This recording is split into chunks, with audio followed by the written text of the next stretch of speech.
Bon jeudi à tous, bienvenue sur Overtime NHL, votre rendez-vous NHL par excellence sur MySports. Je m'appelle Jonathan Filion, je suis très heureux de vous retrouver pour le deuxième épisode de notre saison. La NHL qui a officiellement débuté ses activités la semaine dernière. Déjà, on a eu droit à du hockey de haut niveau, offert par les plus grandes stars de hockey de la planète. On aura la chance d'en reparler un peu plus tard avec notre invité de la journée, Dani Gélina. Avant tout, j'ai quand même quelques annonces à vous faire. La première, vous l'avez peut-être vu sur nos réseaux sociaux. J'ai eu la chance de rencontrer l'espoir du Canadien de Montréal, David Reinbarrer, à Cloton la semaine dernière. Il nous a offert une interview d'un peu plus de 10 minutes où il est revenu sur tout l'été qu'il a vécu, que ce soit la draft, le camp d'entraînement, son retour à Cloton. Il a été très généreux, un jeune homme de 18 ans mature qui avait beaucoup de choses à dire. Il a été très généreux avec nous. Donc, j'ai très hâte de vous présenter cette interview. Ce ne sera pas cette semaine, ce ne sera pas dans l'épisode d'aujourd'hui, ce sera dans l'épisode du 2 novembre, donc le troisième épisode de la saison. Donc, ne ratez pas cet entretien avec David Reinbarrer. Deuxième annonce peut-être à vous faire, je l'ai faite à la toute fin de l'épisode, du premier épisode de la saison, mais je vous le refais aujourd'hui. Envoyez-nous vos questions sur les réseaux sociaux, que ce soit sous les publications d'Overtime NHL, que ce soit en message privé à MySports. On veut vous lire, même si on n'est plus en direct, même si on est préenregistré. On a un segment dédié pour vous qui s'appelle Shootout, où on veut prendre le plus de questions possibles pour y répondre avec nos collaborateurs, avec nos invités. Donc, envoyez-nous le maximum de questions. On veut que Overtime NHL soit toujours en partie à vous, que ce soit votre émission.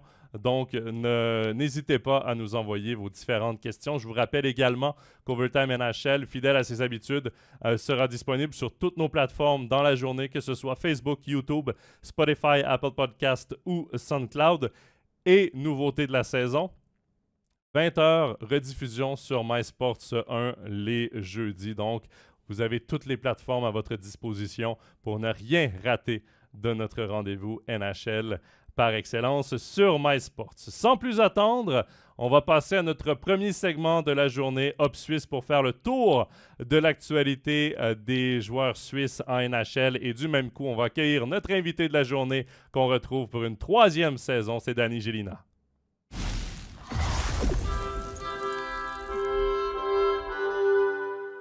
Salut Dani, comment vas-tu? Salut Jonathan, ça va très bien, merci et toi? Très bien, j'espère que tu as passé un bel été. Dani, on est très heureux de te retrouver pour cette troisième saison d'Overtime NHL. Tu étais là dès les débuts, donc un vétéran avec nous aujourd'hui. Il faut pas grand-chose pour être un vétéran, hein? Ben écoute, quand l'émission a écoute, 3 ans d'existence, je pense que si tu étais là dès le début, tu es un vétéran. Moi, c'est comme ça que je l'interprète. Ouais, je vais le prendre. Un jeune vétéran. Un jeune vétéran, ok, je le prends.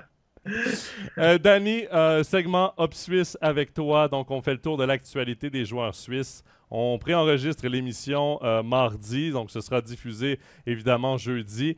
Et aujourd'hui, il y a vraiment un élément d'actualité qui retient notre attention du côté d'un joueur suisse, c'est Timo Meier. Dans le match de la nuit dernière, il a été benché. N'a pas vu de temps de glace ou presque en troisième période, 11 minutes et des poussières seulement de temps d'utilisation lors de la défaite des Devils du New Jersey.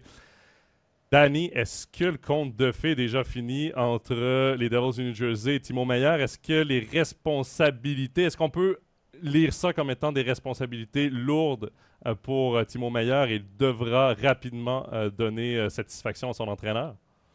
Non, je pense qu'il ne faut pas voir ça comme ça. Déjà, il faut voir que Timo Meier, c'est un diesel. C'est un gars qui démarre ses saisons assez tranquillement. C'est rare qu'il est tout feu, tout flamme à la Austin Matthews, là, c'est-à-dire premier match, bang, ça va partir. Il a souvent du mal à mettre son premier goal. À San Jose, la différence qu'il y a avec San Jose et aujourd'hui son statut qu'il y a à New Jersey, il est très simple. C'est qu'aujourd'hui, il est sorti de sa zone de confort. Il était dans une équipe, dans une organisation qui ont été le chercher, qui l'ont développé, qui lui ont donné du temps. Il était super bien entouré. Il y avait des joueurs autour de lui qui le protégeaient. Et puis le gros là, qui était là-bas, là, Thornton, il était là.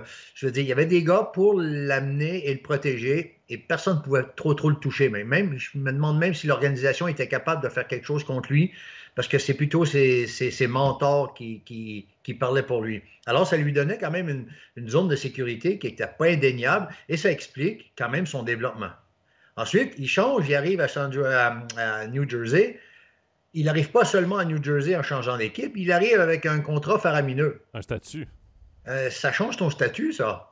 Ça, c'est un statut de joueur étranger là, hein, en Europe. C'est-à-dire que tu dois apporter une plus-value à l'équipe, tu dois apporter quelque chose, et pas dans 20 matchs. C'est tout de suite dans le vestiaire, sur la glace, et c'est un statut qu'il n'a pas l'habitude d'avoir.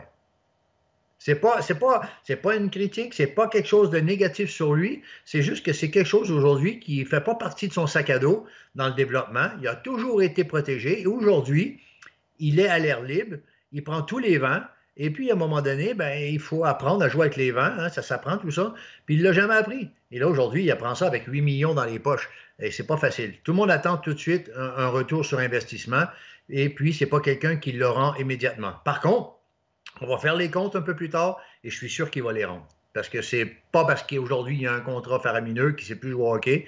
C'est juste tout simplement qu'il y a une attente extraordinaire sur ce groupe.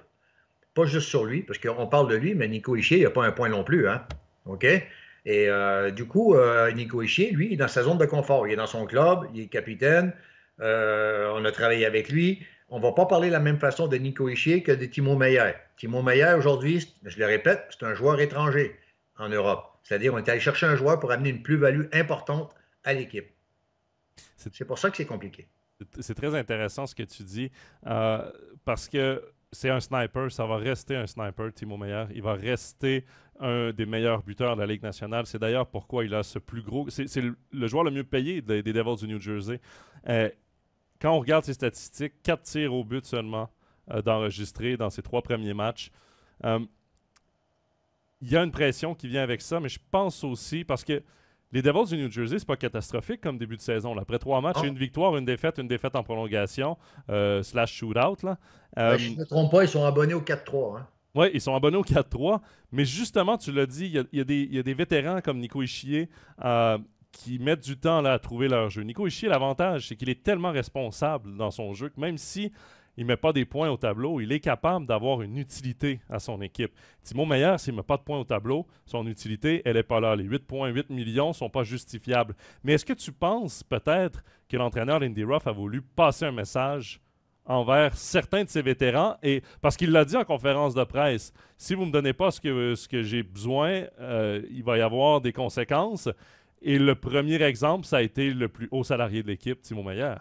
Ouais, bon, là, il lui a donné des balles dans son fusil. Et en général, quand tu es entraîneur, tu souhaites que ce soit ton meilleur joueur qui te donne la première balle pour tirer. Parce que le message est encore plus clair. Tu ne veux pas que ce soit ton joueur qui vient d'arriver dans la NHL. Tu ne peux pas passer un message à travers ce joueur-là. Et d'ailleurs, ça serait dangereux. Alors du coup, ton meilleur joueur, ton salarié le plus haut, la balle, elle ne peut pas être mieux tirée. Là, je pense que l'entraîneur, il ne peut pas être plus content, entre guillemets, d'avoir une balle à tirer le plus tôt possible. Par contre, il y a un autre défi, par contre, que Timo Meier fait face, puis on n'en parle pas beaucoup, parce qu'il n'y a pas eu beaucoup de, comment je pourrais dire, de thèmes là-dessus. Il y a eu 1 ou 2 articles de Lindy Ruff la saison dernière sur Timo Meier, où il lui demandait de jouer avec son physique.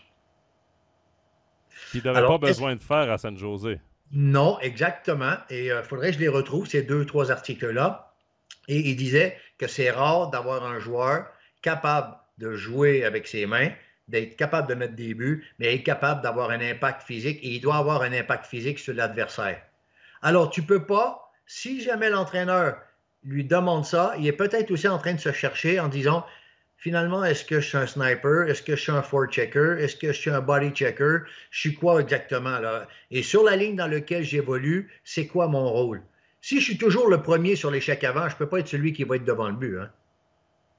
Tu vois? Je veux dire, à un moment donné, si tu es le gars qui... Et d'ailleurs, la NHL, d'ailleurs, il y a plusieurs équipes qui ont changé leur fusil d'épaule depuis pas mal d'années. C'est qu'on ne travaille plus par trio, on travaille par duo. On a toujours 2 joueurs capables de finaliser une action et on veut un gars qui patine fort pour être sur l'échec avant et toujours être sur le premier puck. C'est son rôle. Et c'est comme ça que des gars comme Ealy, comme Prost ont rentré dans la NHL avec les Penguins de Pittsburgh et ont gagné la Coupe Stanley parce que les Penguins avaient réussi à faire des duos sur 3 trios. Et puis ensuite, ils ont mis des rouleaux compresseurs comme troisième pour aller chercher. Alors, est-ce que le rôle de Timo Meier, sans tout le changer, mais suivant le trio dans lequel il joue, ben, s'il se trouve toujours premier sur l'échec avant, ben, forcément, il ne va pas toujours être celui qui va être à la finition. Hein. Alors, du coup, mais je sais que Lindy Ruff demande à Timo Meier, en tout cas dans les articles que j'ai lus sur la fin de saison, qu'il demandait à Timo Meier de vraiment s'impliquer physiquement et d'avoir un impact, non pas juste devant la cage, mais aussi sur le jeu de l'équipe adverse. Il faut dire qu'un peu à l'image d'Eric Carlson avec les Penguins de Pittsburgh, c'est difficile de rééditer les mêmes chiffres que la saison dernière avec les Sharks de San Jose parce que c'était une équipe que tout le monde attendait dans le bas du classement. Peut-être que l'entraîneur était moins à cheval sur certaines choses. Il y avait beaucoup plus de créativité de certains joueurs. Mais là, en contrepartie, tu arrives dans une équipe très structurée qui vise la finale de l'Est, qui vise la finale de la Coupe Stanley, qui vise les grands honneurs. Ben là, automatiquement, tu as un système de jeu beaucoup plus strict, tu as des exigences particulières de l'entraîneur, ce qui change aussi le confort que pouvait avoir le confort, un Meier. le temps de glace aussi. Et les minutes, quel genre de minutes on te donne? Il ne faut pas oublier aujourd'hui qu'il y en a un autre, là tu mélanges un peu les genres, mais c'est juste pour revenir à Timo Meier, mais c'est juste pour le mettre un peu dans, non pas de, c'est essayer de comprendre ce qui se passe pour lui, parce que c'est pas simple, mais tu parles de Carlson, mais Carlson, à côté de lui, il y a un autre joueur qui est capable de faire ce que lui est capable de faire, c'est Letang. Alors, du coup, les Penguins de Pittsburgh doivent faire attention à ne pas enlever trop de temps de glace importante que Letang avait à Carlson. Alors, il faut manier ça tout. Faut manier ça, il faut beaucoup communiquer, et puis il faut que les garçons trouvent leur compte. Tu sais, je fais toujours le parallèle au basket. Lorsque le guard, c'est-à-dire le meneur de jeu a le ballon, un bon meneur de jeu doit savoir nourrir tous ses coéquipiers. Et en général, un meneur de jeu a toujours un ou deux joueurs qui voient tout le temps. On ne sait pas pourquoi, mais il les voit tout le temps. Mais il ne peut pas les nourrir tout le temps. Parce que s'il les nourrit tout le temps, il y a trop de joueurs qui vont être mécontents et ça va faire mal à l'esprit d'équipe. Ben, dans le hockey, c'est un peu pareil. Aujourd'hui, Timo Meier se trouve dans une structure où il doit trouver sa place, il doit trouver un équilibre entre ce que le coach lui demande, parce que finalement, c'est le coach qui lui donne le temps de glace. Tu vois? Et puis, je sais, et tout le monde le sait, parce qu'on connaît Timo Meier, quand il va mettre le premier, le deuxième va arriver très vite. Comme dirait si bien Tony Rayala, l'effet bouteille de ketchup. Quand ça va sortir, tout va sortir. Danny, on va maintenant parler de deux joueurs qui ont fait leur retour en Suisse après une expérience NHL, André Heim et Tim Berni. Les deux, donc, qui n'ont pas été retenus par leur équipe de National League. On va peut-être commencer par André Heim tout d'abord. Il a été rapidement retranché par les Blues de Saint-Louis au camp d'entraînement, a même été retranché de l'équipe de la Ligue américaine de hockey. On voulait l'envoyer en ECHL. La décision a été prise entre les deux clans là, pour effectuer un retour du côté d'Ambry Piotta. Danny, est-ce que tu penses que c'est la fin de l'aventure nord-américaine pour André Heim? Est-ce qu'il a une chance de retourner en Amérique du Nord? Bon, je pense que j'aime toujours dire que les garçons ont toujours une opportunité parce que un joueur qui n'a pas de rêve, un joueur qui a rien devant lui, ça ne peut pas aller, ça ne peut pas marcher. On est d'accord? Fait que je pense que c'est important de laisser là-dessus. Mais sur le fond, ça risque d'être compliqué pour lui. C'est une question de vitesse, hein? C'est ça qu'on Question pointait de du doigt. vitesse, mais aussi une question de profondeur. C'est-à-dire que des joueurs comme André Heim, dans le monde du hockey, il y en a des tonnes. Ouais.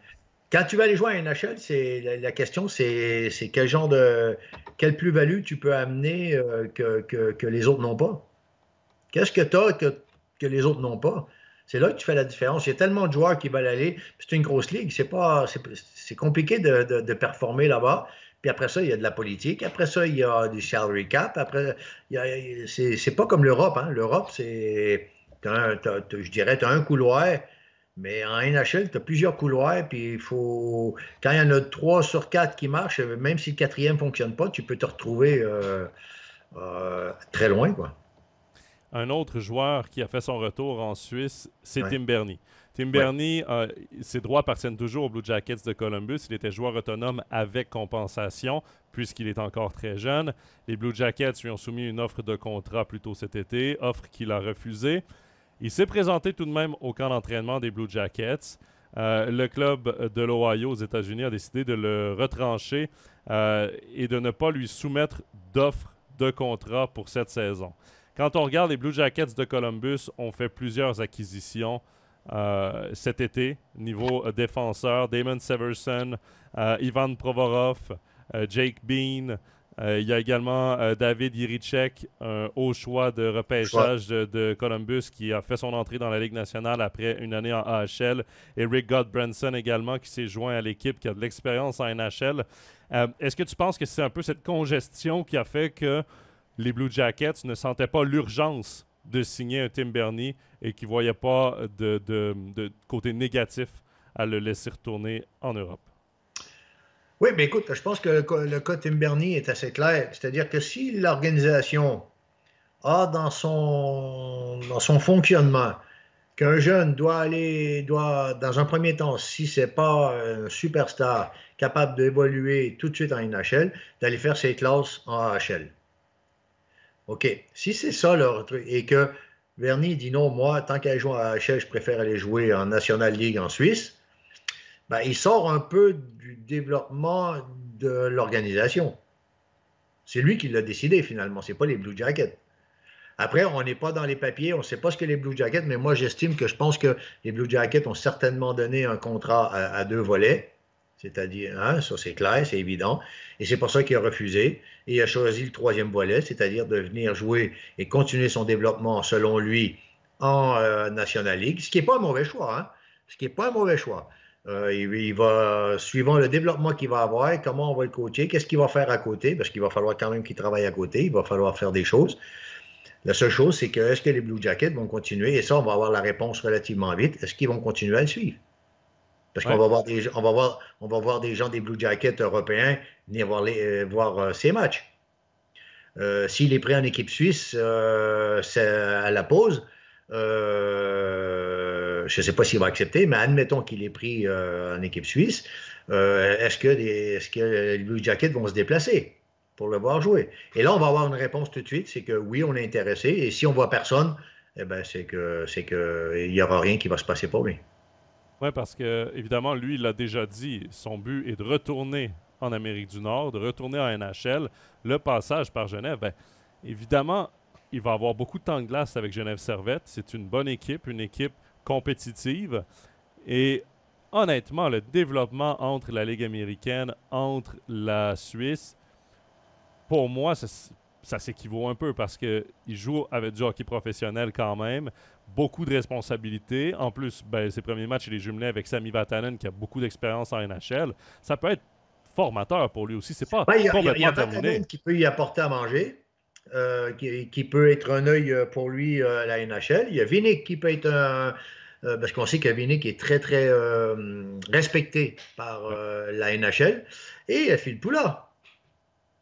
Alors, il y a quand même pire pour t'aider à te remettre les idées en place et puis t'aider à travailler hors glace. Parce que Vinik en NHL, s'il ne travaille pas fort, il n'y a aucune chance. Tu vois ce que je veux dire? Alors, ce garçon-là... bon, ce qui est un peu pas différent des autres fois, c'est que souvent, quand les joueurs de NHL viennent jouer en Europe, c'est souvent parce qu'il y a un entraîneur NHL dans l'équipe, dans l'organisation. Ça arrive très souvent, ou en tout cas de réputation internationale. Alors, si jamais les Blue Jackets ont accepté de l'envoyer à Genève, je dirais que c'est une très, très belle marque de confiance des Blue Jackets envers le staff genevois pour continuer à le travailler, à le développer puis à lui donner à manger. Oui, ce sera une situation très intéressante à suivre, celle de Tim Berni. Bon, on va vite le savoir. Il faut juste bien regarder autour, reconnaître les gens des Blue Jackets, surtout les scouts pro, parce que lui, c'est pas un scout amateur, c'est scouts pro qui le suivent, c'est pas les scouts amateurs, qui doit être certainement finlandais des Blue Jackets, parce qu'en connaissant le directeur général des Blue Jackets, ça doit être certainement des Finlandais. Enfin, à ma connaissance, c'est des Finlandais parce que moi, quand Alexandre Texier a joué pour moi en équipe nationale des U20, c'est les Finlandais qui sont descendus. Ouais. Et Kekalainen, d'ailleurs, le directeur général, a été assistant du directeur général, dépisteur en chef aussi des Blue Jackets de Columbus. C'est ça. Donc, lui-même finlandais. Et bon, en plus, Columbus, avec Alexandre Texier, sont habitués aussi avec la Ligue suisse parce qu'ils l'ont eu à Ouais. l'œil tout au long de la saison l'an Ah, dernier ils avec les connaissent la LSC Ligue Lions. maintenant. Ils ne peuvent pas dire qu'ils ne connaissent pas Et la Ligue est encore plus forte, avec plus d'étrangers. Le jeu n'est pas le même, on va dire. Et ça montre aussi la bonne réputation de la Ligue. Là. Quand tu as Reine Barrère du côté de Cloton, espoir du Canadien de Montréal, quand tu as Bernie qui revient à Genève, des gars qui ont quand même un potentiel. Bon, c'est sûr que Reine Barrère, c'est un plus grand potentiel que Bernie niveau NHL, mais qui sait ce que Bernie pourra donner à maturité. Ça montre quand même le bon niveau En tout de cas, la le National respect de la League. Ligue, en tout cas. Le Ouais. respect de la Ligue. Danny, Kevin Fiala maintenant, on n'en a pas parlé lors du premier épisode de la saison avec Nicolas Ducharme, mais Kevin Fiala qui dispute cette saison, sa deuxième saison sous le maillot des Kings de Los Angeles.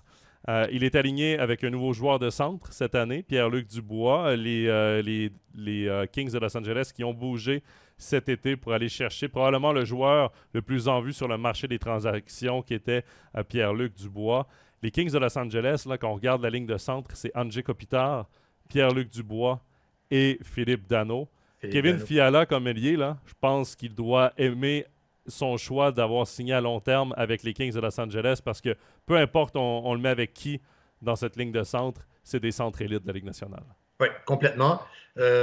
Complètement. Et le choix d'aller chercher Dubois, c'est surtout pour donner de l'air à Angers, Kopitar. Danault a peut-être un rôle un peu plus plutôt check-in line un petit peu, ce qui va donner l'opportunité à Dubois et Angers Kopitar d'évoluer dans le coaching un peu différemment. Mais c'est vrai que si je m'appelle Kevin Fiala, je peux dormir tranquille, quoi, parce que peu importe avec lequel je vais jouer, je sais que je vais jouer soit avec des grands, probablement des joueurs les plus complets de la Ligue Kopitar, Angers Kopitar. Dubois demande à ouvrir la machine puis à se structurer aussi puis à poser ses valises là, un peu là, puis à dire OK là, maintenant il faut que j'avance. Et puis Danault, tu sais que si tu joues avec lui, il va se sacrifier pour toi, quoi. Je veux dire, il va tout faire pour que tu réussisses. Il n'y a pas mieux. C'est difficile de trouver mieux. Hein. Sincèrement, c'est difficile de trouver mieux. C'est vraiment difficile et Kevin Fiala l'a prouvé l'an dernier. Il est un gars maintenant d'un point par match, même plus d'un point par match, parce que sa saison exceptionnelle avec Minnesota, 85 points en 82 matchs. Il l'a réédité la saison dernière, évidemment, a raté des matchs en raison d'une blessure. Là. C'est 69 matchs, 72 points. Il a prouvé qu'il faisait partie des joueurs qui sont capables année après année de viser les 82 points, les 1 point par match. Et là, en 2 matchs cette saison, 3 assists. Mais c'est surtout son temps de jeu. Là, 21 minutes 10 lors du premier match, 16 minutes 46. On va le faire jouer sur l'avantage numérique, évidemment, à 5 contre 5. C'est un gars qui va... Son temps de jeu va osciller justement entre les 17 et les 22 minutes, là, avec une moyenne d'une vingtaine de minutes par match. Ça, c'est sûr. Ça, c'est certain. On peut, sans se tromper, on peut dire qu'il va toucher les 20 minutes de moyenne sur la saison. Et puis, après ça, si vous voulez aller vraiment plus loin dans ces minutes, eh bien, regardez les minutes qu'il joue. C'est pas des minutes contre le quatrième trio qu'il joue. Hein. Ouais. C'est des grosses minutes. C'est vraiment des grosses minutes. Parce qu'aujourd'hui, on est obligé de le respecter. On est obligé de jouer contre lui. Et il affronte toujours les meilleurs. Ouais. Et c'est ce qui rend ses points, encore plus chers. Oui, ça c'est vrai. Parce que Kevin Fiala fait partie des plans de match des autres équipes, c'est sûr et certain. C'est un joueur à surveiller, c'est un joueur ciblé du côté des Kings de Los Angeles contre toutes les équipes. À 5 contre 5, surtout à l'étranger, quand les Kings n'ont pas le dernier changement, c'est sûr et certain que c'est toujours le premier trio adverse qui affronte celui de Kevin Fiala. Parlant de temps de glace, temps de jeu, le dernier joueur de qui on va parler dans ce segment Hop Suisse, Yannis Moser. J.J. Moser, pour les intimes. Danny, les Coyotes de l'Arizona sont moins risibles cette année, disons-le. Là. C'est une équipe qui va beaucoup mieux se défendre que lors des dernières années. Et lorsqu'on regarde l'évolution de Yannis Moser, à sa première saison, il avait un temps de jeu en moyenne de 18 minutes 41 secondes. Il avait commencé avec quelques matchs dans la Ligue américaine et rapidement, il avait pris ses galons. André Tourigny, l'entraîneur en Arizona, lui faisait énormément confiance. Ça s'est répété l'an dernier, une moyenne de 21 minutes 03. C'était l'un des défenseurs les plus utilisés du côté de l'Arizona. Mais lors des 2 premiers matchs de la saison, 14 minutes 34 en moyenne de temps de jeu. Lors des 2 matchs, c'est 14 minutes. Là. 14 minutes 22 lors du premier, 14 minutes 47 lors du deuxième. Qu'est-ce que tu lis de cette situation-là, toi? Est-ce qu'on perd un peu espoir en Yannis Moser ou c'est trop tôt pour parler de ça? Écoute, je pense que ce qu'il faut regarder, la première chose qu'il faut regarder, et là, je ne l'ai pas sous les yeux, c'est vraiment dommage, parce que il serait intéressant de voir la répartition de glace envers les 6 ou 7 défenseurs, parce qu'on on sait, hein, les gens doivent savoir, qu'il y a certaines équipes qui jouent avec 12 attaquants et 6 défenseurs, et certaines équipes préfèrent jouer à 11 attaquants parce qu'ils aiment bien faire doubler, on va faire les Kings par exemple, doubler Angers ou Dubois sur le 4e trio, et jouer à 7 défenseurs. Alors, il faudrait juste regarder le temps de glace, comment il est réparti cette année, déjà sur les 2 premiers matchs, pour voir comment il était réparti et comment il jouait la saison dernière avec une équipe ou avec un contingent un peu moins fourni. Ça, c'est avant de tirer des conclusions, il faut déjà aller chercher ces informations-là. Ensuite, lorsqu'on a ces informations-là, si effectivement ces temps de glace ressemblent beaucoup à ceux de l'année dernière et que le sien a baissé au détriment d'un autre joueur, ben là, il y a des questions qu'il faut se poser. Il y a des questions qu'il faut se poser. Oui, c'est vrai que c'est intéressant. Je vais vraiment faire l'exercice d'aller voir ce genre de statistiques-là, Danny, après notre émission. Parce que Yannis Moser joue quand même sur l'une des 2 premières paires de l'équipe. Exact. Mais lorsqu'on regarde les acquisitions qui ont été faites en défense du côté des Coyotes de l'Arizona, Matthew Dumba, ancien du Wild du Minnesota, qui est capable de prendre du temps en power play. Shane Dursey, un jeune défenseur qui appartenait aux Kings de Los Angeles. Les Kings l'ont laissé partir simplement pour libérer de l'espace sous la masse salariale pour Pierre-Luc Dubois. Mais lui aussi, c'est un spécialiste du power play. Travis Dermott, lui, c'est un style un peu plus défensif. C'est plutôt le piqué, lui. Lui, c'est plutôt le désavantage. Exactement.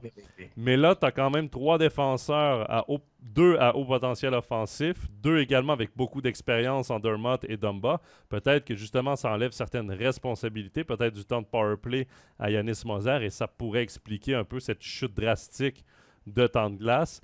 Mais moi, je garde espoir parce que André Tourigny est un as du développement des joueurs. Et ce qu'il a réussi à faire avec Yannis Moser lors de ses 2 premières saisons est assez exceptionnel. Ça reste un défenseur qui aurait du temps de jeu avec n'importe quelle équipe de la Ligue nationale en ce moment, pas seulement avec l'Arizona.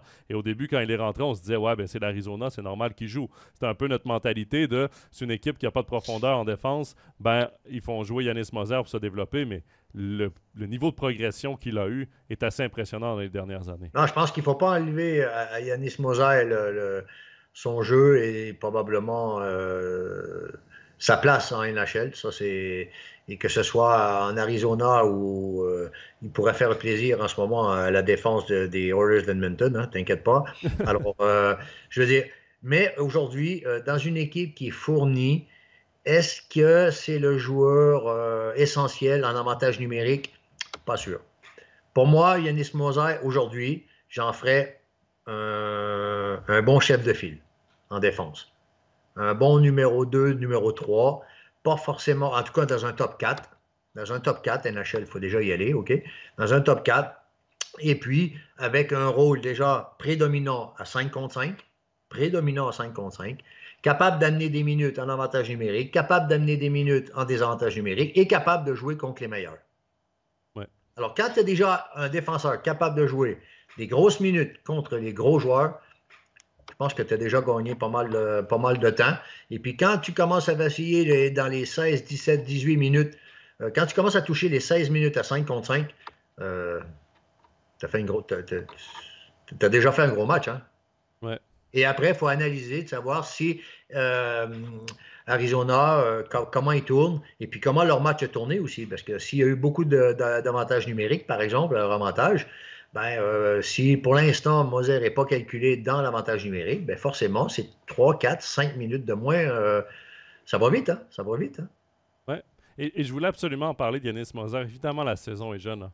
2 matchs seulement Ouais. disputés à l'heure où on se parle par les Coyotes de l'Arizona. Ça a bien le temps de changer. Mais je voulais en parler sur Overtime NHL déjà pour qu'on le garde à l'œil. Justement, voir la progression qu'il aura tout au long de la saison, le rôle qu'on lui donnera avec les Coyotes de l'Arizona. Parce que là, on a vraiment 6 défenseurs du côté des Coyotes. Et on va vraiment pouvoir voir ce qu'André Tourigny et les Coyotes de l'Arizona veulent faire de Yanis Moser. Et c'est là que ça devient intéressant. Non, puis c'est bien que tu en parles parce que on n'en parle pas juste parce que c'est des joueurs de la NHL. Il ne faut pas oublier que quand on a des jeunes joueurs en Suisse qui écoutent l'émission et puis qu'ils ne sont pas contents parce que leur entraîneur les a fait moins jouer le dimanche, ça y est, c'est la grosse catastrophe et c'est la fin de la saison. Puis ils veulent tous mettre leur sac de hockey dans le garage puis arrêter de jouer au hockey ou changer de club. Et puis c'est la grosse. Tu sais, à un moment donné, c'est un processus. Et une saison, c'est long et chaque journée fait partie de la saison. Et le lendemain, c'est jamais la même journée que la veille. Alors du coup, les jeunes doivent comprendre que tout ne peut pas être linéaire à chaque fois. Et c'est pour ça que c'est important de parler de joueurs comme Moser, qui lui, je suis sûr et certain qu'il ne se pose pas trop de questions. Lui, la seule chose qui l'intéresse, c'est de travailler, puis de penser au prochain match, puis de prendre toutes les minutes que le coach il va lui donner. Oui, exact. Très intéressant. Merci beaucoup, Danny, pour ces phrases sages par rapport à Yanis Moser et son rôle. Danny, ça fait le tour du segment Hop Suisse. On va Oui. maintenant passer au segment Head-to-Head. Danny, segment Head-to-Head, c'est une nouveauté cette saison. Je donne une phrase comme ça, une affirmation. Tu me dis si tu es en accord ou en désaccord avec l'affirmation. Je vais faire de même par la suite. Et on verra si ça mène à des débats quelconques. Première affirmation, parce qu'il a beaucoup retenu l'attention dans cette première semaine de National League. Connor Bedard réussira à maintenir le point par match toute la saison. Non. Non, il va pas. Non pas parce qu'il n'y a pas les qualités, mais il n'y a pas le groupe pour faire ça pour l'instant. Même si les Blackhawks de Chicago ont fait un pas en avant, ça c'est indéniable. Euh, pour moi, aujourd'hui, on peut dire ce qu'on veut des Blackhawks de Chicago. Aujourd'hui, on a placé Tyler Hall comme le papa de Bedard. Moi, j'aurais fait un effort. Je ne sais pas quel effort aurait été possible, mais j'aurais fait l'effort de garder Jonathan Toews dans l'équipe. Non pas comme joueur, parce que je pense qu'il ne pouvait plus jouer, question santé, et ça, je respecte ça. Mais aujourd'hui, je me pose beaucoup de questions sur. J'espère qu'on le protège à l'extérieur, parce que là, il est partout et nulle part.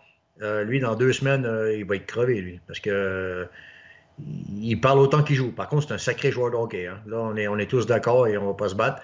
Mais son équipe ne va pas lui permettre de faire probablement le point par match. En tout cas, les capacités, il les a. Il va le faire. Ça, c'est sûr. Ben, écoute, moi, je vais aller dans l'autre sens. Moi, je vais dire que oui, c'est possible que Connor Bedard maintienne le point par match. Je suis d'accord avec toi, il manque de profondeur cruellement dans cette équipe-là. Mais Connor Bedard, moi, j'ai regardé beaucoup son match là, par rapport samedi dernier contre le Canadien de Montréal. J'ai vraiment regardé le match en entier. Sa vitesse d'exécution, ses pieds, ses mains, Ouais. tout est tellement exceptionnel. Sa vision de jeu. En ce moment, il est très ciblé. Et Taylor Hall s'est blessé rapidement en début de saison. Là, il va revenir. Il revient. Hein? Il va effectuer son retour au jeu très prochainement si ce n'est pas déjà fait. Je pense que c'est déjà fait. Hein? Au dernier match. Hein? Oui, Donc, il aura juste raté 2 matchs. C'est quand même une bonne nouvelle dans les circonstances. Hein? Je pense qu'il peut y avoir une chimie qui s'installe. Mais j'ai vraiment l'impression que Connor Bedard a tout ce qu'il faut dans son bagage d'outils pour obtenir le point par match. Si on recule un peu plus loin, Sidney Crosby, lorsqu'il est rentré dans la Ligue nationale de hockey, n'avait pas une équipe qui avait le panache des Penguins de Pittsburgh qui ont suivi la fin des années 2000 2009-2008, lorsqu'ils ont participé à la Coupe Stanley. Lorsqu'il est rentré en 2005, oui, il y avait Evgeny Malkin qui était là, oui, il y avait Chris Letang, oui, il y avait Marc-André Fleury, mais c'était encore tous de jeunes joueurs. Qui a aidé le plus Sidney Crosby? C'est Mark Recchi.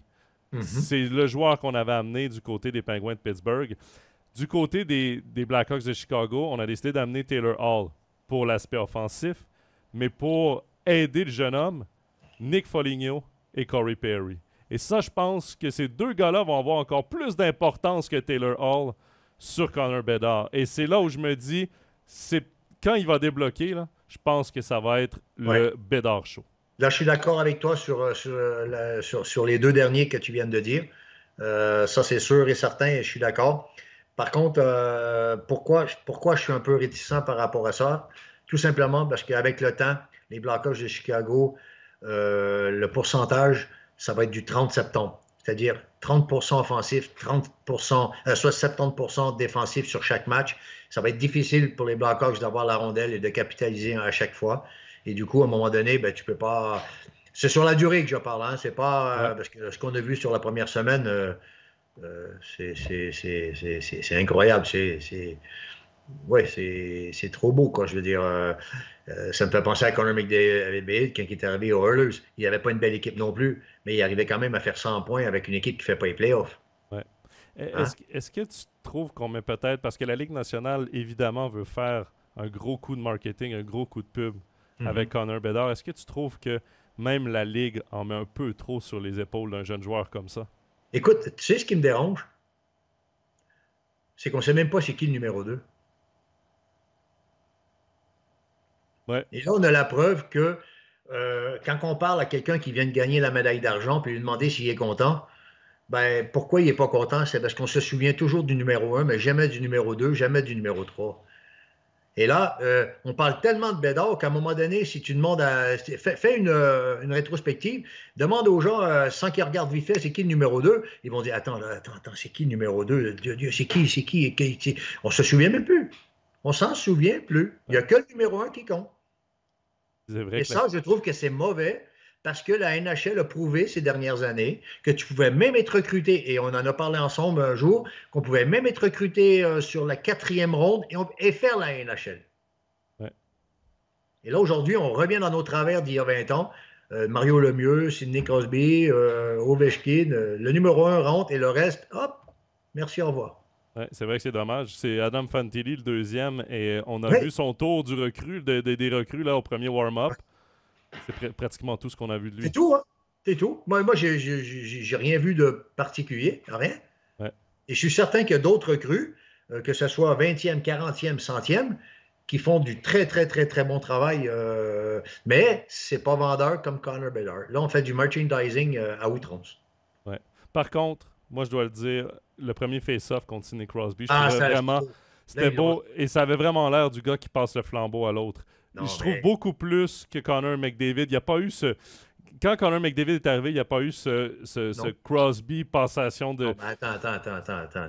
Là, tu parles de. Après le vrai monsieur hockey, hein, Gordie Howe, je pense que tu as Sidney Crosby. Ouais. Hein, on a fait souvent le parallèle quand on parlait de la NHL. Monsieur hockey, c'est quand même Sidney Crosby. Et puis, c'est pas pour rien. Tu vois l'arbitre qui parle à Connor Bedard. Hey, imagine l'arbitre, là, t'as Crosby, Connor Bedard qui est là. Et l'arbitre, avant de mettre la face-off, qui félicite Connor Bedard, qui lui dit bienvenue dans la NHL. Hey, tu crois que ça existe chez nous, ça? Non, c'est dommage. Tu crois que ça existe, ça?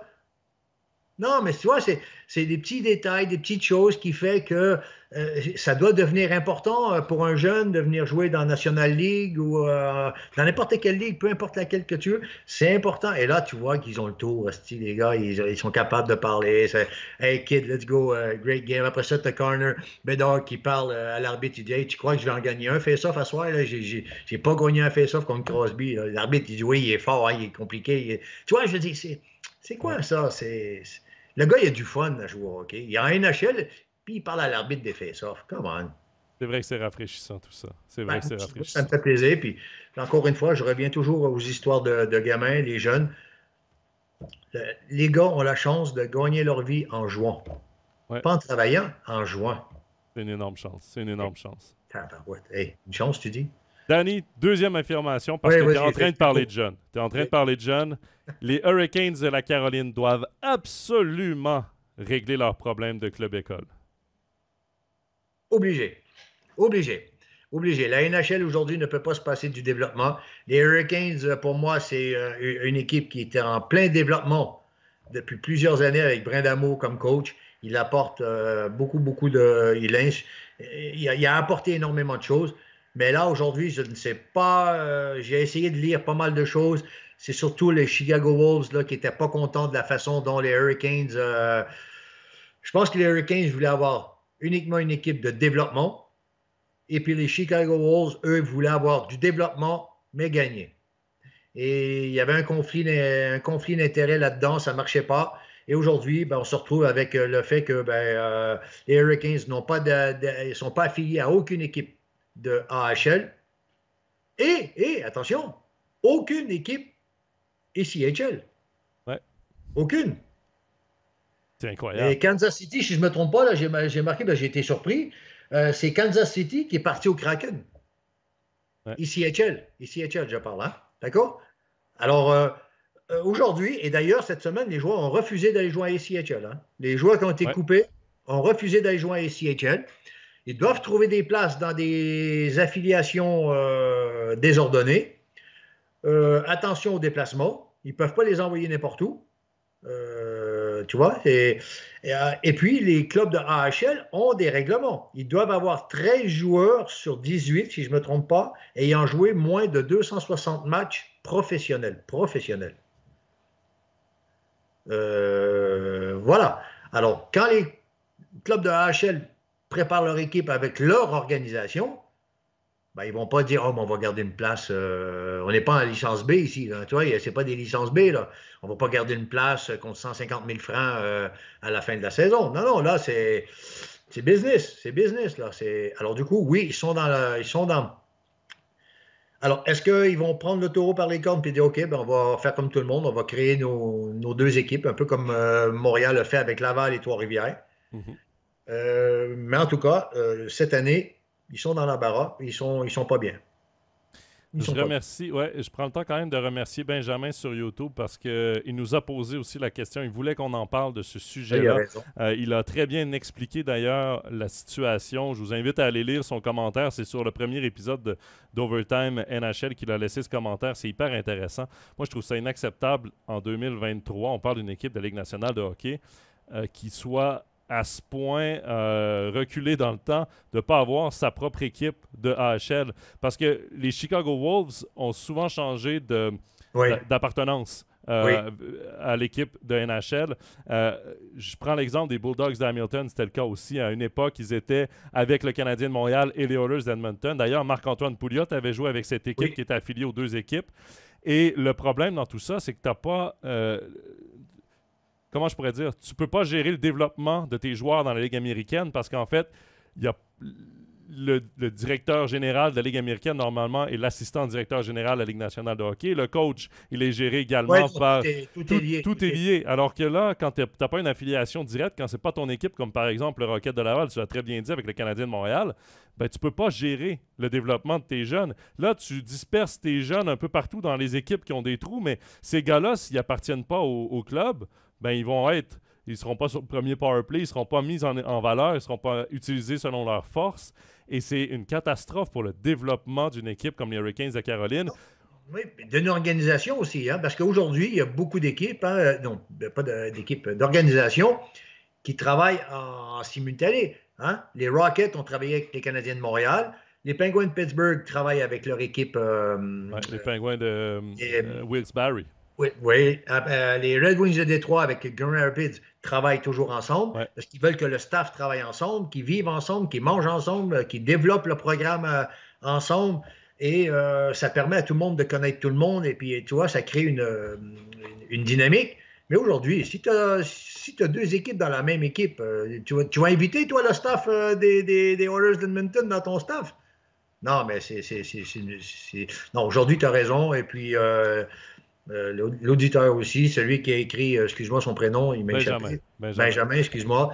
C'est inadmissible. Et aujourd'hui, quand on parle je ne sais pas de combien de millions, presque 1 milliard pour une équipe de hockey, tout confondu, ça prend une organisation complète. Oui, et là, on parle évidemment du côté des Hurricanes de Caroline de la création d'une propre équipe affiliée aux Hurricanes dans la Ligue américaine ou de trouver une autre affiliation, mais ce ne sera pas avant l'année prochaine. Ce ne sera pas avant la saison 2024-2025, ce qui veut dire que c'est une saison de développement pratiquement ratée pour plusieurs espoirs. Là, il y en a beaucoup qui regardent pour revenir en Europe. Les Européens regardent beaucoup pour revenir en Europe pour jouer dans des ligues qui sont bien meilleures que la ECHL. Si tu joues en SHL, tu joues En National League, c'est meilleur que la ECHL. Tu es drafté 3e ronde, puis tu vas te retrouver en ACHL. Non, il faut arrêter. Aujourd'hui, je reste persuadé, et la NHL nous l'a prouvé, que tu pouvais être recruté 4e ronde et tu pouvais faire la NHL. Tu pouvais, ça a beaucoup changé parce que forcément, et aujourd'hui, tu ne peux pas te retrouver en ACHL. Ouais.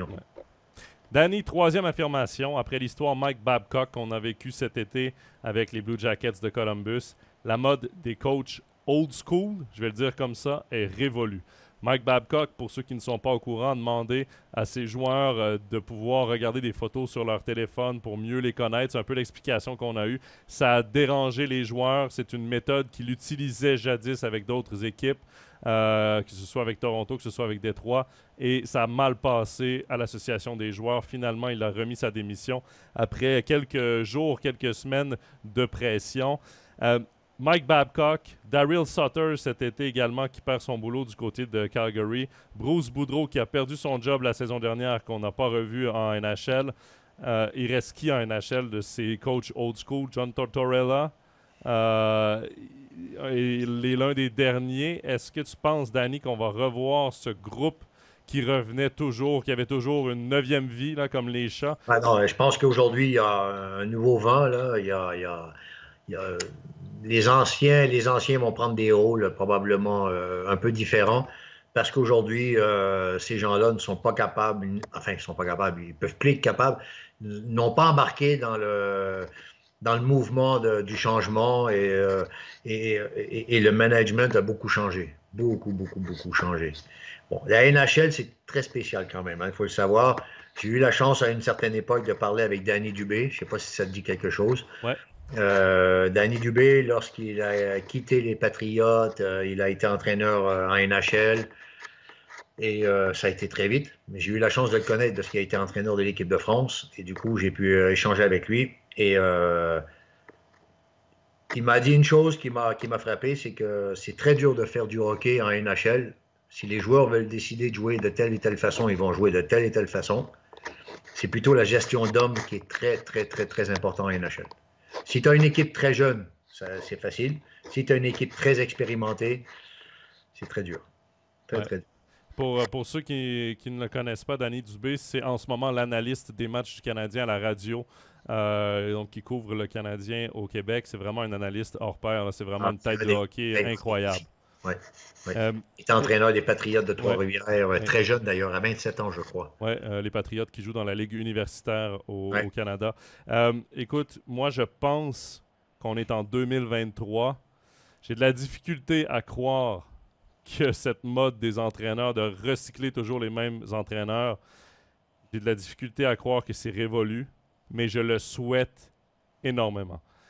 2023, tout change, l'enseignement change, les relations interpersonnelles changent. On commence à voir des femmes derrière les bancs de la NHL, des femmes dans les bureaux de la NHL. On commence à voir de plus en plus de jeunes entraîneurs qui se développent, des entraîneurs qui roulent leur boss pendant des années dans la HL, qui sont hyper compétents, mais qui n'obtiennent pas leur poste parce que c'est peut-être pas la bonne langue qu'ils parlent. Là-dessus, je parle de Pascal Vincent, qui est l'un des assistants coach les plus respectés. Tout le monde le voyait comme head coach, mais n'avait pas sa chance. On voit des Martin Saint-Louis qui arrivent avec une technique de coaching complètement différente, sorti de nulle part et qui se fait une réputation incroyable en NHL. Contre Chicago, on voyait Luke Richardson derrière le banc des Blackhawks de Chicago. Lui aussi, ça faisait des années qu'on le voyait devenir head coach, lui qui était avant assistant coach avec le Canadien de Montréal. Je pense qu'il est temps que la Ligue nationale soit en 2023. Pense comme on peut penser en 2023 et change cette mentalité de toujours amener des gars qui ont une mentalité comme si c'était l'armée. Tu peux plus gérer en 2023 des jeunes de 20 ans, de 22 ans, de 25 ans comme si on était à l'armée. Et c'est une ligue de jeunes maintenant, la Ligue nationale de hockey. Il est temps que les nouveaux coachs prennent le lead aussi parce qu'il y a tellement des gens compétents. Ouais, bon, la pédagogie de la peur, c'est fini, ça.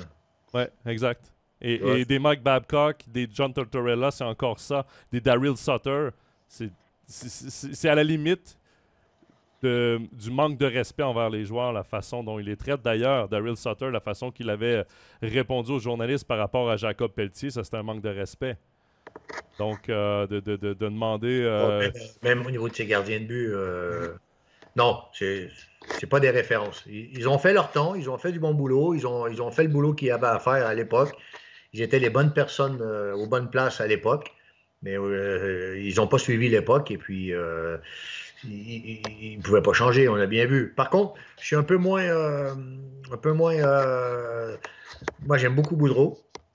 Hein, parce que Boudreau, je le suis, mais aussi à l'extérieur de la NHL, hein, parce qu'il est propriétaire d'une équipe dans le Minnesota, une équipe de jeunes, d'accord? Il est propriétaire, il gère l'équipe avec sa femme, les Blue Box. Une belle équipe, belle organisation, c'est vraiment, vraiment super bon. D'ailleurs, on a un Fribourgeois qui a déjà été joué une année pour lui il y a quelques années. Et il s'investit beaucoup chez les jeunes. Et quand il parle comme intervenant ou tout ça, je trouve qu'il y a quelque chose qui fait qu'il peut encore apporter quelque chose. Moi, je le verrais bien comme assistant coach. Tu sais, Ouais. des gars qui ont beaucoup donné, parce qu'aujourd'hui, la NHL, il n'y a plus d'assistants coach. C'est tous des coachs. C'est tous des coachs. C'est tous des gars qui sont capables d'apporter une plus-value. Et je pense qu'un garçon comme Boudreau, s'il y a l'ego capable de le faire, hein, attention, hein, je ne le connais pas personnellement, parce qu'il faut déjà. Ils sont assistants quand même, tu vois, je veux dire, ils font des trucs, mais c'est quand même des gens qui peuvent aider. Et mettons, tu as un entraîneur qui vient de la NCAA, c'est-à-dire de l'université américaine. Il y en a des très bons coachs là-bas. Qui pourrait jouer à NHL, mais la transition elle est trop importante entre les deux ligues. Mais par contre, quand tu as un gars comme Boudreau à côté de toi qui peut t'aiguiller, qui peut t'amener le respect des joueurs, c'est pas mal. Après, les autres, je ne sais pas. Les autres, comment il s'appelle? Kenville, lui, il attend. Il l'espère. Il attend rien, lui. C'est plutôt Batman qui attend la lettre de Kenville pour la réintroduire dans la NHL. Mais tant qu'il n'y a rien qui vient de lui, Batman a dit, moi, je fais rien. Oui, parce qu'évidemment, ça, c'était l'histoire, la grande histoire avec les Blackhawks de Chicago. Là. Ça avait fait vraiment un tollé. Joel Kenville, qui avait quitté son emploi à la barre des Panthers de la Floride. Danny, on va faire vite pour la dernière phrase parce que c'est difficile pour nous deux. On est habitué de faire entre 1h45, 2h d'overtime NHL. C'est ce qui est compliqué. Là, là on est timé à 1h. Écoute, la dernière phrase, rapidement. Oui. Les Sabres de Buffalo participeront cette année aux playoffs. Non. Pas prêt? Non, pas trop jeune. Ils ont des sacrés joueurs. Hein. Attention, ils ont des sacrés joueurs. Mais dans les buts, c'est trop jeune. C'est pas assez solide. Leur gardien numéro 1 qui veulent faire de Lévis, parce qu'il y a Comrie, mais Comrie, voilà, c'est pas la Tour Eiffel, là. Et Lévis, 21 ans, et le Finlandais, 23 ou 24 ans. C'est un petit peu juste. Je pense qu'il leur faut 2 ans. 2 ans de travail, 2 ans pour construire. Cette année, ils ne font pas les playoffs. L'année prochaine, à mon avis, ils vont être sur le marché pour un gardien. Ça, c'est sûr et certain. Ils vont regarder lequel des deux, Lévis ou le Finlandais, est plus intéressant. Et puis, Lévis, probablement, je ne sais pas ce qu'il va faire, hein, parce qu'il est assez surprenant, le garçon. Alors, il faut lui donner un break, là. Mais, pour moi, non. Écoute, j'ai eu de la difficulté moi-même à répondre à la question. Je vais y aller pour un non. Simplement parce que je pense que les Sénateurs d'Ottawa sont devant dans leur reconstruction. Si on prend la division Atlantique, Toronto va certainement finir premier. Tampa Bay devrait faire les playoffs. Boston pourrait faire les playoffs également. Ottawa, je les vois en playoffs. Je pense que ça va jouer entre la Floride, entre Buffalo pour le rang suivant.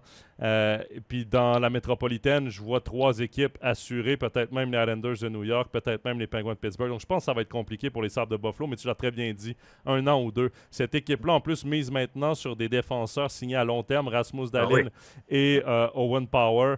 Lorsqu'on regarde l'attaque de cette équipe-là, c'est incroyable le talent qu'ils ont. Zach Benson a même réussi à se tailler un poste dans la NHL, lui qui a été un choix, un 9e au total de la draft de cet été. Je pense qu'il pourrait causer une surprise, mais je pense qu'il va en manquer un tout petit peu pour les Sabres de Buffalo. Tu l'as dit, devant la cage, il manque un tout petit peu d'expérience. Mais cette équipe-là va être la plus forte des Sabres de Buffalo qu'on a vu depuis des années, des décennies dans quelques... D'ailleurs, je pense qu'ils le savent eux-mêmes parce que s'ils auraient vraiment voulu se donner un break pour se dire hey, qu'est-ce qu'on fait, ils auraient été chercher Fleury. Ouais. Et je pense qu'ils ont dit non, on sait que cette année, ça va être compliqué de toute façon. Il faut qu'on sache où on s'en va avec nos gardiens pour le futur. Et ils ont certainement regardé qui serait sur le marché l'année prochaine. Et mon avis, c'est un peu ça. J'invite les gens à aller voir sur Daily Face-Off. Moi, j'aime beaucoup Daily Face-Off là, pour voir les effectifs des équipes. Allez voir l'effectif des Sabres de Buffalo.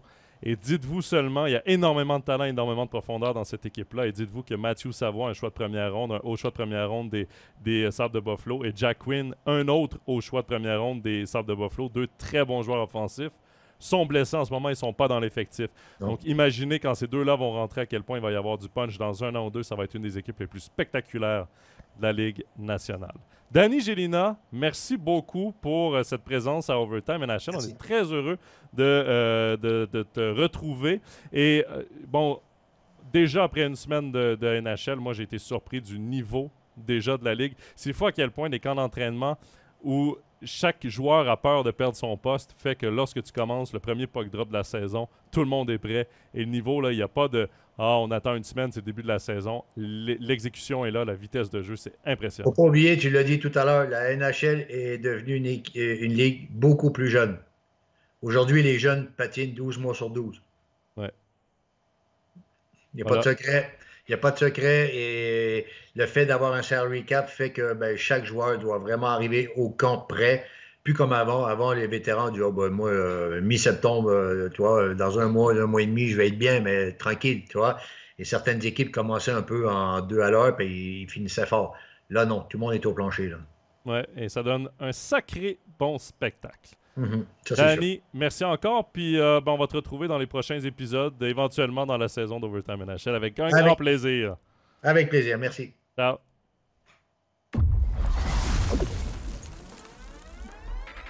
C'est ce qui met fin au 2e épisode de la saison d'Overtime NHL. Merci encore à Danny Gélina pour sa participation cette semaine. On le retrouvera un peu plus tard au cours de la saison. Pour ceux qui n'ont pas pu voir l'épisode d'aujourd'hui en entier, il est disponible sur nos différentes plateformes, notre site internet, Facebook, YouTube, Spotify, Apple Podcast ou SoundCloud. Également rediffusion les jeudis à 20h à la télé sur MySports 1. Je vous donne rendez-vous le 2 novembre prochain, 3e épisode de la saison. Et il y aura la diffusion de l'interview avec le défenseur David Reinbarer. Il revient sur son été mouvementé, sa première expérience professionnelle en NHL avec le Canadien de Montréal. Je vous invite également à nous envoyer vos nombreuses questions sur nos réseaux sociaux, que ce soit en commentaire des différentes publications d'Overtime NHL, que ce soit en message privé. On espère vous lire et garder votre participation à l'émission. Sur ce, je vous remercie d'avoir été avec nous. Je vous dis à dans 2 semaines. Ne ratez rien de la NHL sur MySports. Et à tout bientôt. Portez-vous bien. Bye bye.